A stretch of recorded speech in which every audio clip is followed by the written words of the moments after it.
Assalamualaikum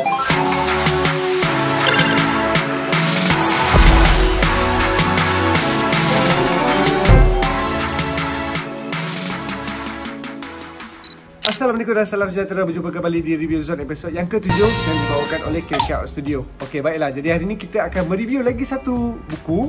Itu satu lagi karya. Di mana kali ini kita membawakan buku yang bertajuk Liga Dini, karya oleh Ben Wong. Okey, tengok. Okey.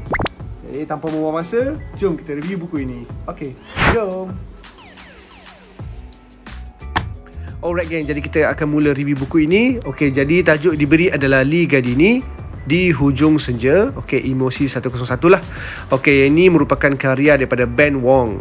Okey, dan ini adalah cover daripada belakang. Ada sinopsis ringkas dekat situ. Dan buku ini adalah terbitan Pinko, Kreatif Sinar Berhad. Harga tidak terlalu mahal. Berharga RM12.50 bagi Semenanjung dan Sabah Sarawak RM13.50 sahaja. Dan di bahagian tepi ni kita boleh lihatlah ketebalan bukunya. Okay. Buku kali ini sepenuhnya di dalam bahasa Melayu dan juga merupakan komik yang berwarna penuh. Okay, jadi hasil daripada Ben Wong ni memang sentiasa terbaik, ya, sentiasa tip top. Jadi boleh lihat full colour dekat situ. Okey, jadi kita dapat tahu bahawa terbitan kali ini ada 3 versi lah. Okey, dia ada versi berbahasa Cina, English dan juga Melayu. Okey, ini adalah watak utama yang terlibat di dalam cerita kali ini. Dan bilangan muka surat bermula daripada 3 hingga ke 122 muka surat. Okey, dekat situ ya. Tidak terlalu tebal. Alright, jadi momen yang ditunggu-tunggu adalah kita akan mula review lah komik ataupun artwork Ben Wong di dalam komik ini. Boleh lihat dekat situ. Yang kami perasan kali ni artwork ni memang sangat terbaik. Okay, siapa tak kenal dengan Ben Wong kan?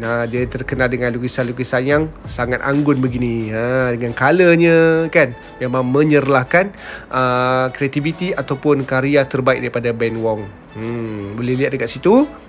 Mungkin ada yang terkeliru sebab Liga Dini ni macam ada berbagai tajuk kan. Okey, cumanya kali ni Ben Wong membawakan tajuk yang berbeza lah.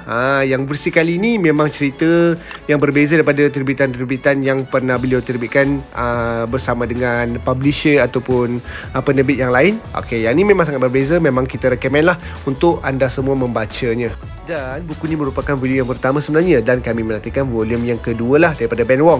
Ada yang mengatakan bahawa volume 2 tu dah diterbitkan pun, tetapi kami tidak pasti mahu dapatkannya di mana. Jadi bagi siapa yang tahu, boleh drop komen, okey? Jadi buku ni sangat terbaik.